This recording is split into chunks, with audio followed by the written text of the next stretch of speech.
Pengucapan istighfar ini selain ibadah juga dia seperti cadangan persiapan nanti kalau ada masalah kita dimaafkan dengan banyaknya istighfar yang sering kita baca. Kalau dia beristighfar dan bertaubat kepada Allah dan dia rutinkan, maka niscaya Allah akan memberikan kenikmatan yang baik kepadanya sampai waktu yang telah ditentukan. Maksudnya sampai ajalnya. Sebelum melanjutkan kajian ini, dukung dakwah Islam dengan cara subscribe, nyalakan lonceng notifikasi, like, dan tinggalkan komentar terbaik Anda. Jazakumullahu khairan katsiran. Perlu saya ingatkan kembali, sudah menjadi sebuah sistem sebenarnya, dan kita juga tahu di alam kita manusia, setiap kali pelanggaran yang dilakukan kecil ataupun besar, itu akan mendatangkan konsekuensi hukuman. Apapun sifatnya, baik itu misal hardikan, teguran, atau mungkin ada yang sampai pada tingkat hukuman fisik, ya. Yang kita tahu juga kadang-kadang di alam manusia ada penjara, ada segala macam hal yang mungkin merupakan hukuman, maka di hukum Allah Subhanahu wa taala juga sama. Ada konsekuensi hukuman dari setiap pelanggaran. Cuma bedanya di alam manusia ini kecil sekali kemungkinan kita dimaafkan. Kalau sudah melakukan pelanggaran, contoh ibu-ibu punya seorang pegawai mencuri uang. Seorang pembantu rumah tangga curi uang misalnya, dibawa uang 100 juta, 50 juta dibawa lari dari rumah. Mungkin kita sulit sekali untuk bisa memaafkan kecuali dia dihukum misalnya. Nah, kalau di alam Allah Subhanahu, kalau Allah di sisi Allah Subhanahu wa taala berbeda. Allah Subhanahu wa taala itu memiliki sifat Ghaffar dan Ghafur. Ya, kalau pernah dengar ya, salah satu dari asma husna yang mulia adalah Ghafur, Ghaffar, zat yang maha suka sekali memaafkan. Allah itu justru zat yang sangat gembira kalau hambanya memohon maaf. Dan memohon maaf itu kalimat yang sederhananya adalah istighfar. Astagfirullah, ya, itu artinya saya mohon maaf ya Allah. Kalau ibu mau lebih lengkap lagi, diikutkan dengan taubat. Wa atubu ilaih. Apa itu taubat? Ikrar kalau ibu tidak akan ulangi. Jadi kalau kita mengatakan astagfirullah wa atubu ilaih, saya mohon maaf ya Allah dan saya janji tidak mau ulangi lagi. Nah, ini kesempurnaan. Tapi boleh saja kita cuma membaca istighfar. Contoh misalnya selepas sholat, sunnah Nabi SAW, begitu salam beliau membaca 3 kali astagfirullah, astagfirullah, astagfirullah. Tanpa ada tambahan lafaz lain. Nabi SAW tidak tambah dengan wa atubu ilaih atau yang lainnya. Dan termasuk bagian daripada kesempurnaan iman kita kalau kita mengikuti dan mencontohi kemurnian ajaran Nabi SAW. Kita boleh baca model istighfar yang lain kalau selain zikir habis sholat, tapi habis sholat karena ada penentuan jenisnya, jumlahnya, waktunya, maka kita ikuti seperti itu tanpa ditambah dan dikurangi. Kalau selepas salam Nabi SAW cuma baca setiap habis sholat astagfirullah, astagfirullah, astagfirullah. Mirip juga dengan zikir habis sholat, subhanallah 33, alhamdulillah 33, Allahu Akbar 33. Ini perhatikan ada penentuan jenisnya, waktunya, jumlahnya. Jangan ibu bilang, oh saya mampu baca 35 kok. Loh Rasulullah contohin 33, ya udah 33 aja. Ya, maka seperti itu. Tapi kalau di luar penentuan seperti ini, misal ibu lagi duduk pengen baca subhanallah 100 kali.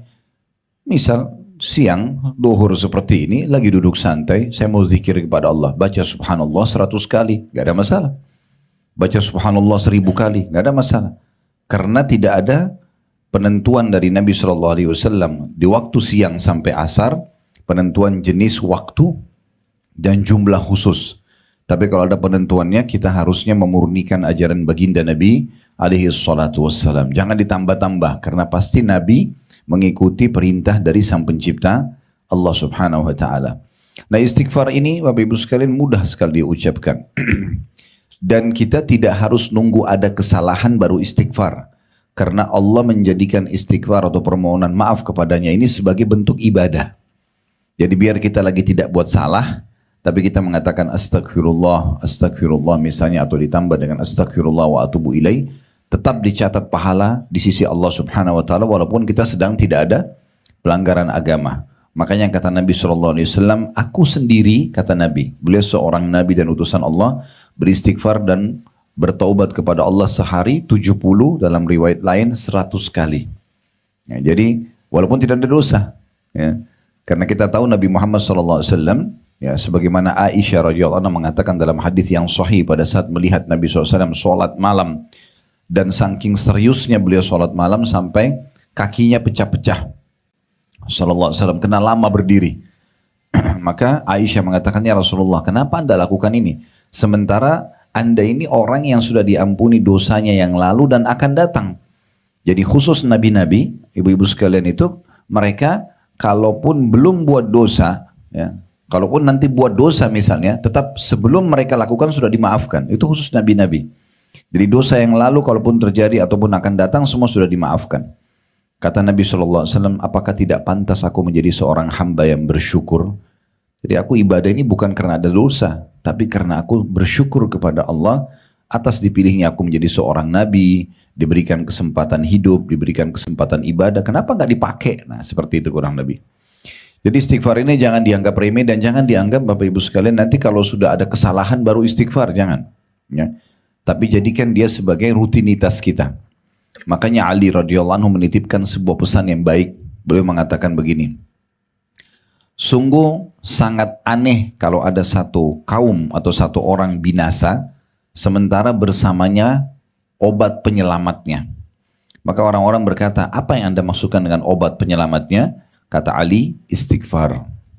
Jadi kita kalau lagi tidak ada masalah, ibu dan bapak selalu istighfar, maka itu nanti akan jadi satu kalau kayak kita obat yang kita taruh, ya, kapan kita sakit lalu diminum. Nah, seperti itu, dia kayak cadangan sebenarnya. Pengucapan istighfar ini selain ibadah juga dia seperti cadangan persiapan nanti kalau ada masalah kita dimaafkan dengan banyaknya istighfar yang sering kita baca. Bahkan istighfar ini Bapak Ibu sekalian bisa mendatangkan hajat-hajat yang kita inginkan. Bahkan bisa dipercepat. Makanya Imam Ahmad rahimahullah, kalau pernah dengar Imam Ahmad ini muridnya Imam Syafi'i. Karena ada 4 madhab, ya. Ada madhab Abu Hanifah atau madhab Hanafi, dipimpin atau dibentuk oleh dirujukkan kepada Imam Abu Hanifah, dikenal dengan madhab Hanafi. Kemudian ada Imam Malik, dikenal madhabnya dengan Malikiyah. Ada Imam Syafi'i, madhabnya Syafi'iyah. Dan ada Imam Ahmad, madhabnya Hanabilah. Nah, Imam Ahmad ini muridnya Imam Syafi'i, dari 4 madhab ini. Beliau di akhir hidupnya sudah sangat tua. Semua rambutnya putih, jenggotnya putih. Satu waktu dia tidak tahu Bapak Ibu sekalian kenapa hatinya tergerak ingin datang ke satu kota. Waktu itu di Irak. Dia pun tidak tahu. Tapi dia tetap ingin pergi ke sana. Dia bilang, saya tiba di kota itu, saya tidak kenal siapapun di kota itu. Tiba di situ, kemudian beliau sholat maghrib dan isya. Selepas sholat isya, seperti biasa masjid-masjid kita, itu ditutup, ya. Karena sudah selesai, nanti paling orang datangnya sholatnya subuh lagi, kan gitu. Nah, masjid ini kebetulan pada saat mau ditutup, karena waktu itu orang tidak ada foto kayak kita sekarang, tidak ada media supaya mengenal wajah orang, maka pemarbot masjidnya tidak kenal kalau ini Imam Ahmad. Karena orang belum ada foto pada saat itu, tidak tahu. Maka kata Imam Ahmad, saya pun diusir-usir oleh marbot masjid. Ayo keluar, orang tua keluar dari sini, gitu. Kata Imam Ahmad, saya musafir, saya tidak ada tempat, tidak ada keluarga sini, saya ingin istirahat. Kata dia, tidak bisa. Kata Imam Ahmad, saya didorong-dorong keluar lalu masjid dikunci. Sementara saya ada di teras masjid, tiba-tiba di sebelah masjid ada satu penjual roti. Dia lihat saya, kemudian dia mengatakan, wahai, ya, orang tua, bahasa Arabnya itu syekh, ya, biasanya. Dipanggil, silahkan kalau anda mau istirahat di tempat saya ini. Tapi ala kadarnya, karena tempat saya ini tempat pembuatan roti. Ya, ada oven segala, dan oven masa dulu tuh yang di dinding dipanasin, bukan oven listrik kayak kita sekarang. Jadi pasti panas sekali lokasi situ. Lalu Imam Muhammad mengatakan, baiklah. Begitu Imam Muhammad datang ke situ, disiapin tempat sama orang tersebut. Sambil orang itu buat adonan roti, dan dia tempelin di dinding oven, ya, tradisional. Orang ini bilang, astagfirullah wa atubu ilaih, astagfirullah wa atubu ilaih. Pembuat roti ini, astagfirullah. Terus tidak pernah berhenti. Nanti kalau Imam Ahmad aja ngomong, baru dia jawab. Atau kalau ada yang dia mau tanya, baru dia berhenti. Tapi istighfarnya nggak pernah berhenti. Terus Imam Ahmad tanya dia, sejak kapan anda melakukan ini? Perbanyak istighfar karena Imam Ahmad tahu teorinya. Ini luar biasa manfaatnya kalau dia istighfar tidak berhenti. Jadi bukan pada saat tadi saya bilang ada orang kan nanti kalau buat dosa baru astagfirullah. Nanti kalau dia rasa ada halangan dalam hidupnya baru astagfirullah. Enggak, ini orang pokoknya lagi buat adonan astagfirullah waktu tidak pernah berhenti lisannya. Kata Imam Ahmad, sudah berapa lama Anda lakukan ini? Kata penjual roti tersebut, sudah lama sekali. Dari dulu saya masih muda gitu. Orang ini juga kebetulan sudah sangat tua. Maka kata Imam Ahmad, apa yang Anda dapatkan dari istighfar ini? Kata penjual roti itu, tidak ada sesuatu yang saya minta kecuali Allah kasih. Apa saja saya bilang ya Allah, langsung Allah kasih. Kecuali satu. Ada satu yang belum Allah kasih. Kata Imam Ahmad, apa itu? Saya minta agar Allah pertemukan saya sama Imam Ahmad. Kata tukang roti ini, Imam Ahmad tadi yang lagi tidur langsung duduk. Dia mengatakan Allahu Akbar, Allah Maha Besar. Apa itu permintaanmu? Dia bilang iya. Kata Imam Ahmad, sungguh Allah telah mengabulkan doamu melalui istighfar. Aku adalah Ahmad bin Hanbal, maksudnya beliau imamnya. Allah datangkan saya ke kota kamu ini tanpa saya tahu kenapa saya harus ke sini. Saya seperti diseret untuk datang ke kota ini. Saya diusir-usir oleh marbot masjid dan akhirnya didatangkan di tempat rotimu ini karena istighfarmu. Jadi bagaimana luar biasanya efek daripada istighfar. Bukan hanya sekedar memaafkan kesalahan, tapi dia bisa menjadi sebuah cadangan buat kita, seperti saya bilang, seperti obat di saat kita sakit tiba-tiba dia bisa dipakai. Ya. Kemudian juga dicatat sebagai pahala sendiri di sisi Allah SWT karena istighfar sama dengan zikir-zikir lain. Ya, walaupun dia fungsi utamanya membersihkan dosa, tapi tanpa dosa pun dia dicatat sebagai pahala. Plus lagi tadi yang keempat, bisa memenuhi hajat-hajat kita. Ya. Nanti akan ditambah dengan beberapa poin yang lain. Tadi saya sudah sampaikan kepada sahibul bait, kita ada buku yang saya rekomendasikan. Ya, buku ini Keajaiban Sedekah dan Istighfar. Ini nanti kita baca sebagiannya ya. Sebentar nanti setelah kita baca buku utama kita kan ini ya. Nanti kita setelah baca buku ini kita akan lengkapkan dengan beberapa informasi dalam buku yang ini. Saran saya buku ini dimiliki. Dan kalau bisa ada Allah beri rezeki beli banyak. Ini bukan buku saya, bukan saya penulisnya, bukan penerbit saya juga. Cuma saya setelah baca buku ini sangat luar biasa. Setengahnya bicara tentang keajaiban sedekah, bagaimana membuat kita tidak ragu lagi dalam bersedekah, tidak khawatir miskin, dan berapa banyak permasalahan yang bisa kita dapatkan, bisa diselesaikan permasalahan tersebut dan bisa dipenuhi hajat kita dengan sedekah dan juga istighfar itu sendiri. Maka di sini diikuti dengan kisah-kisah banyak, kisah-kisah nyata berhubungan dengan masalah itu. Baik, kita akan masuk, saya akan bacakan dari faktor-faktor yang bisa menyebabkan tertolaknya siksaan dari Allah. Kalau yang faktor ketiga yang bulan lalu kita bahas doa, sekarang kita bahas faktor keempat di halaman 38, istighfar atau memohon ampun atau memohon maaf. Saya bacakan perkataan penulis ini, istighfar adalah memohon magfirah, yaitu ditutupi dan dihapuskan pengaruh dosa. Perhatikan kata-kata pengaruh dosa. Maksudnya pengaruh dosa, tidak ada dosa yang kita buat pelanggaran kecuali ada efeknya. Bisa mendatangkan konsekuensi hukum. Jadi dihilangkan dengan istighfar efek dan pengaruh yang bisa mendatangkan hukuman. Diambil dari kata-kata al-ghafr dan darinya muncul kata-kata al-mikfar, yaitu apa yang dipakai di bawah besi penutup kepala. Istighfar adalah meminta agar dosa-dosa ditutupi, dihapuskan pengaruh-pengaruhnya, dan tidak diberikan hukuman atas dosa tersebut. Nah, bagi yang pegang bukunya tolong digarisbawahi 3 poin itu penting sekali ya. Karena dikatakan di sini istighfar adalah meminta agar dosa-dosa ditutupi. Ini poin pertama. Berarti supaya tidak terekspos. Kalaupun kita buat salah, kita istighfar. Istighfar itu fungsi utamanya di sini. Yang pertama adalah menutupi dosa itu, supaya tidak ada yang tahu ya. Kemudian yang kedua, dihapuskan pengaruh-pengaruhnya, efek-efeknya ya. Kemudian yang ketiga, tidak diberikan hukuman atas dosa tersebut. Jadi 3 hal ini saja kalau kita dapatkan itu sudah luar biasa, apalagi kalau ditambah dengan faedah-faedah yang lain. Istighfar disinyalir dalam Al-Quran itu ya, lebih dari 50 ayat. lebih dari 50 ayat. Ayat Al-Quran ada 6.000 sekian ayat. 50 ayat itu berisikan istighfar. Allah menamakan untuk dirinya, N-nya besar kata ganti Allah, dengan nama-nama yang menunjukkan hal tersebut. Seperti Al-Ghafur, Ar-Rahim, dan At-Tawwab. Untuk memberikan motivasi kepada para hambanya. Al-Ghafur berarti yang paling suka atau yang maha menyukai memaafkan kesalahan hamba-hambanya. Ar-Rahim, maha penyayang dan pengasih. Kemudian At-Tawwab, yang suka menerima janji ikrar dari hambanya yang tidak mau mengulangi lagi kesalahannya. Dan juga dari sini untuk memberikan motivasi kepada para hamba-hambanya dan menyuruh mereka supaya memperbanyak istighfar. Dan menundukkan lisan mereka dengan ibadah agung ini yang menjadikan hamba merasa bahwa dia memiliki Rabb yang akan menghukumnya karena dosa. Nah, ini efek yang lain.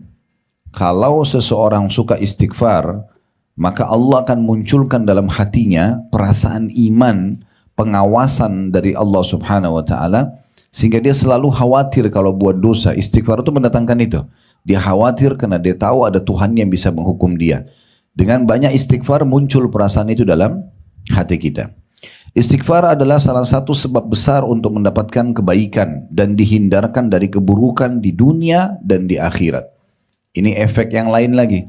Kalau tadi ada 3 poin yang saya minta Bapak Ibu garis bawahi tadi, ya, di halaman 38-nya, istighfar ya, adalah minta agar dosa-dosa ditutupi, itu satu. Kemudian yang kedua, dihapuskan pengaruh-pengaruhnya. Yang ketiga, tidak diberikan hukuman atas dosa tersebut.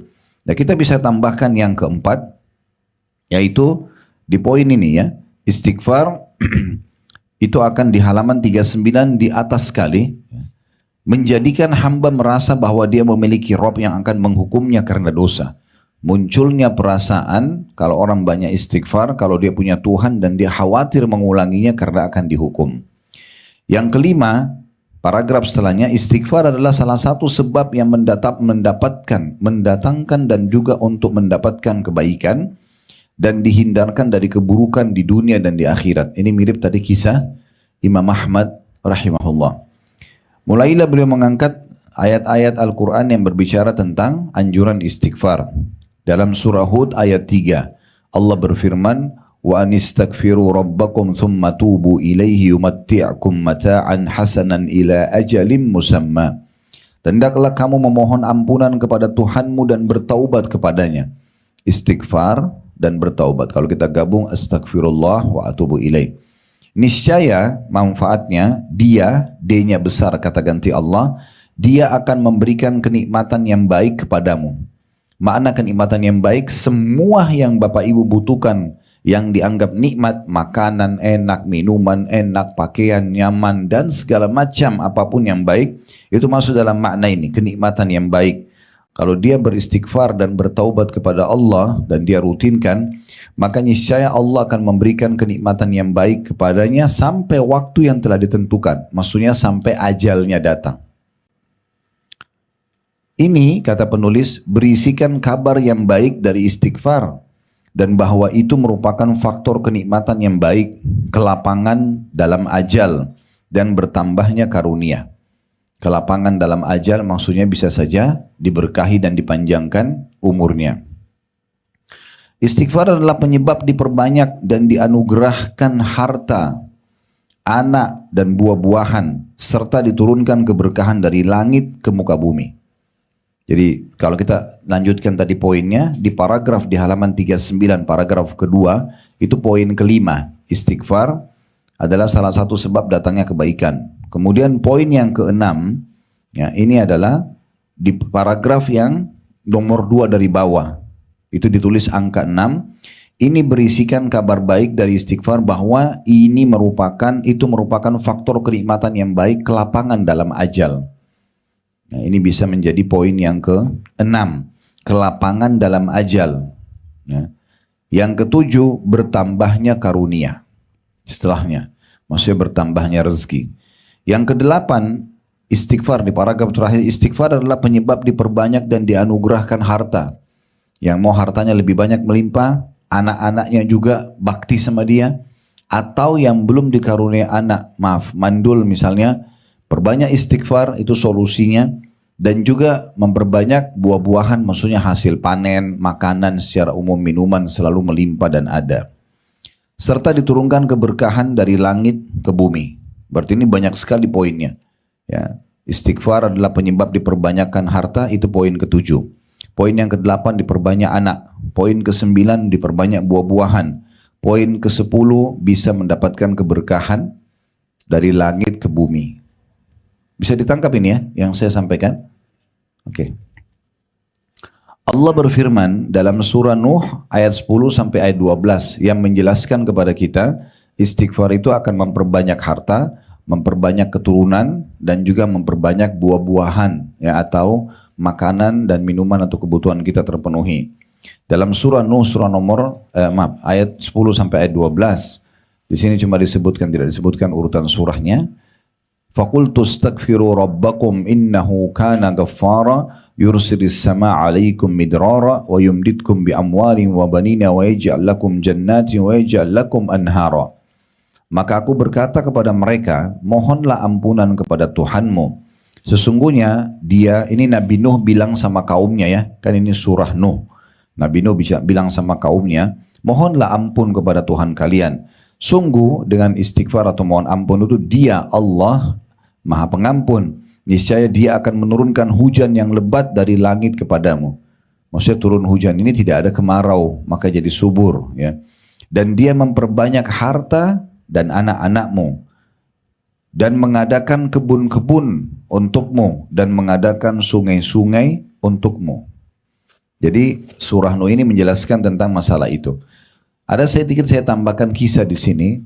Kalau pernah dengar nama Al-Hasan Basri rahimahullah, seorang ulama tabi'in, beliau pernah kedatangan Bapak Ibu sekalian 3 orang. Yang satu mengatakan begini, wahai imam, kalau imam kita sekarang ini kiai ya, ustadz. Wahai imam, saya sudah lama menikah, tidak punya anak. Sudah berobat sana sini, sudah 10 tahun lebih menikah, gak punya anak. Maka apa yang harus saya lakukan? Saya sudah ikhtiar, sudah ke tabib sana, tabib sini, minum obat ini, obat itu. Kata Hasan Basri, perbanyak istighfar. Bukan istighfar, perbanyak. Tidak berhenti lisanmu mengucapkan itu. Orang itu pulang. Datang orang kedua mengatakan, wahai imam, saya sudah lama kena penyakit. Gak sembuh-sembuh. Sudah berobat sana sini gak sembuh-sembuh. Apa saran Anda? Kata Hasan Basri, perbanyak istighfar. Yang ketiga datang mengatakan, saya sudah lama bekerja. Tapi nggak pernah kaya-kaya seperti si Fulan, ditunjuk ada satu orang kaya di kotanya dia. Maka kata Hasan Basri, perbanyak istighfar. Waktu ketiga orang ini pulang, orang-orang di sekitar Hasan Basri nanya, kenapa Anda cuma menyuruh mereka beristighfar? Mungkin mereka butuh tabib, mereka butuh obat, mereka butuh modal, apalah itu. Kata Hasan Basri, bacalah firman Allah subhanahu wa ta'ala. Lalu beliau membaca surah Nuh ayat 10 sampai ayat 12 ini. Karena Allah sendiri sudah berfirman, ya, Nabi Nuh mengatakan, mohon ampunlah kepada Tuhanmu, sungguh dia-nya besar kata ganti Allah, dia maha pengampun, niscaya dia dengan istighfarmu itu menurunkan hujan yang lebat dari langit kepadamu. Di sini bukan badai ya, hujan lebat maksudnya hujan yang tidak berhenti sehingga selalu subur ya. Dan dia juga memperbanyak harta dan anak-anakmu, dan mengadakan kebun-kebun untukmu, dan mengadakan sungai-sungai untukmu. Jadi terjawablah tadi orang yang sudah lama kerja tidak bisa kaya-kaya dengan diperbanyak harta. Orang yang sudah lama menikah, mandul, nggak punya anak, bisa punya anak. Orang yang sudah lama kena penyakit, nggak sembuh-sembuh. Nah ini semua dijawab di sini. Kata penulis, jadi di antara faedah istighfar adalah diperolehnya ampunan, diturunkannya hujan, ditambah harta dan anak-anak, diberi keberkahan pada buah-buahan dan bahan makanan. Demikian pula istighfar adalah faktor bertambahnya kekuatan. Nah ini tambahan lagi poinnya. Ya, kalau tadi sudah sampai poin ke-9 atau ke-10, ini bisa kita tambahkan poin selanjutnya, yaitu ditambahkan kekuatan fisik. Seringnya Bapak Ibu mengucapkan istighfar, sadar atau tidak sadar, fisik kita bisa jauh lebih kuat. Allah subhanahu wa ta'ala telah mengekalkan dalam firman-Nya tentang kisah Nabi Daud bersama kaumnya. Dalam surah Hud ayat 52 ya. Bunyinya di halaman 41 paling atas sebelah kanan ya. Wa ya qaumi istaghfiru rabbakum thumma tubu ilaihi yursilis samaa 'alaikum midrara wa yazidkum quwwatan ila quwwatikum wa la tatawallaw mujrimin. Dan Hud berkata, nah ini kisah Nabi Hud, maaf tadi mungkin di lembaran sebelumnya halaman 40 itu keliru, bukan kisah Daud, tapi kisah Nabi Hud alaihissalam. Dan Hud berkata, wahai kaumku, mohonlah ampunan kepada Tuhanmu lalu bertobatlah kepadanya. Astagfirullah wa atubu ilaih. Apa yang didapatkan? Niscaya dia, D-nya besar kata ganti Allah, menurunkan hujan yang sangat deras. Dia akan menambahkan kekuatan di atas kekuatanmu. Dan janganlah kamu berpaling menjadi orang-orang yang berdosa. Di sini maknanya kekuatan di atas kekuatanmu, salah satu maknanya adalah kekuatanmu tidak akan punah sampai ajalmu datang. Jadi mulai dari muda sampai tua, powernya, kekuatannya sama. Nah gitu. Dan ini salah satu kelebihan daripada istighfar. Kata penulis, sebagaimana istighfar juga menambah berkenaan dengan urusan dunia. Demikian pula istighfar sebagai penolong di akhirat atas berbagai kesusahan. Jadi kalau tadi menambah kekuatan masuk di poin ke-10, maka poin ke-11 adalah bisa memudahkan urusan dunia. Bisa mendapatkan juga dan mendapatkan yang terbaik di akhirat dan memudahkan urusan di akhirat. Sebagaimana sabda Nabi Muhammad SAW di halaman 41, Tuba liman wajada fi sahifati istighfaran katsira. Beruntunglah, selamatlah ya, bagi orang yang mendapati dalam catatan amalnya, maksudnya di buku amalnya yang dia terima hari kiamat, istighfar yang banyak. Istighfar yang banyak.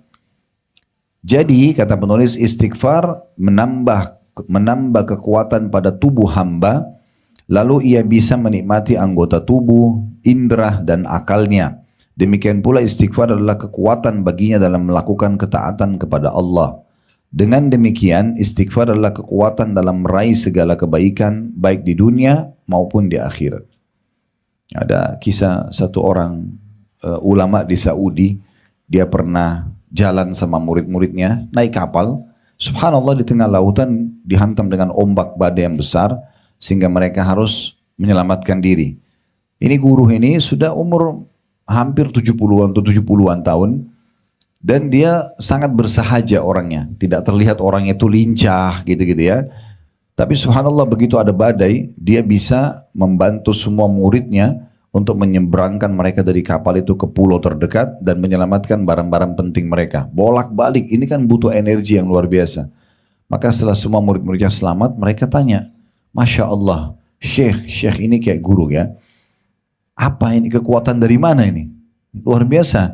Maksudnya kami nggak sangka Anda di umur 70 tahun bisa menyelamatkan kami semua seperti ini, ya, membawa barang-barang. Lalu kata beliau, saya tidak pernah menggunakan anggota tubuh saya ini dalam berdosa kepada Allah. Dan artinya dia selalu menggunakan di atas ketaatan dan juga menggunakan istighfarnya ya, sebagai cadangan. Kalaupun sampai ada kesalahan, maka Allah berikan kekuatan secara fisik. Kemudian dikatakan demikian pula, meninggalkan istighfar dan meremehkannya adalah faktor turunnya azab dari Allah pada negeri dan para hamba. Kalau ada satu orang, individual atau keluarga atau komunitas masyarakat yang tidak beristighfar, maka itu berarti sangat dekat dengan siksa Allah Subhanahu wa taala. Sebagaimana Allah mengatakan dalam surah Al-Anfal ayat 33, "Wa ma kana Allahu liyu'adzibahum wa anta fihim wa ma kana Allahu mu'adzibahum wa hum yastaghfirun."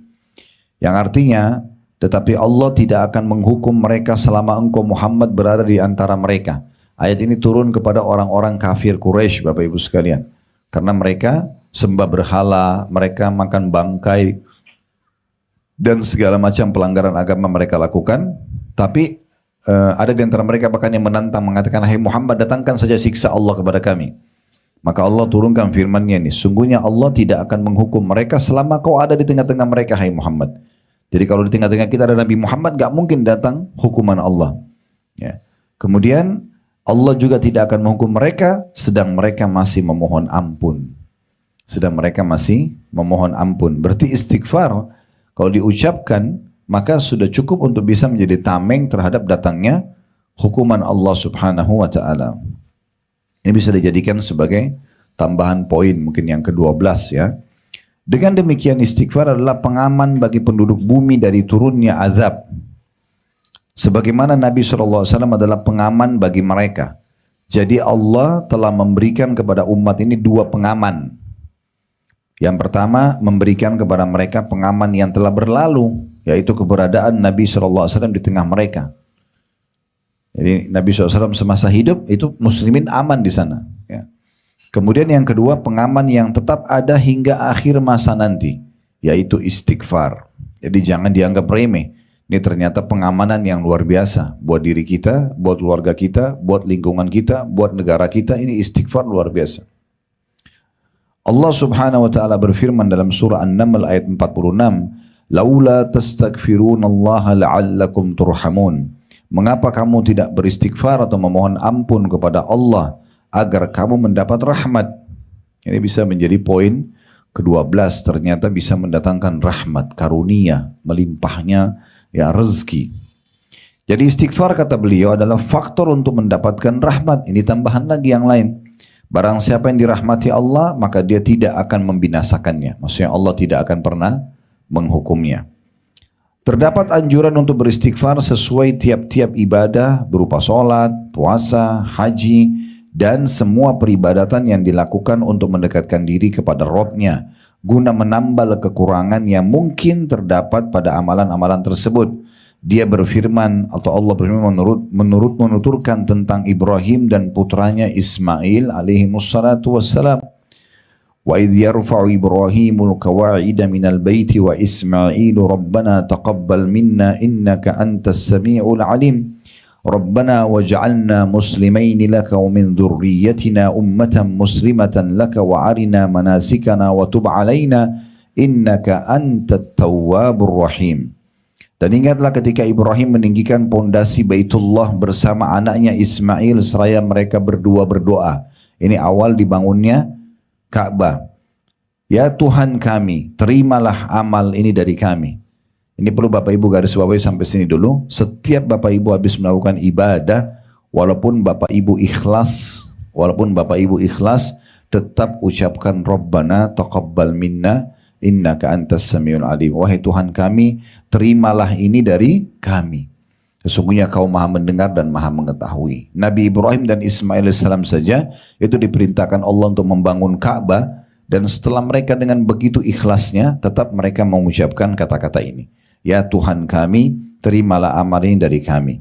Sungguh engkaulah maha mendengar lagi maha mengetahui.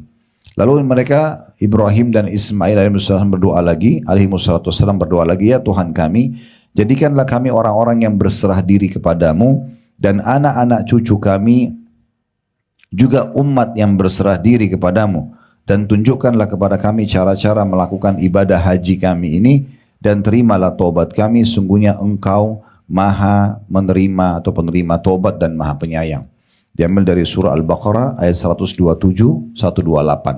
Ini penutupan dalil yang diangkat oleh penulis. Maksudnya adalah ternyata istighfar itu memang menjadi penyebab juga diterimanya amal-amal yang kita kerjakan. Diterimanya amal-amal yang kita kerjakan. Makanya beliau bilang, umumnya ibadah-ibadah kayak sholat, kayak puasa, kayak haji tetap selalu dianjurkan agar diikuti dengan istighfar.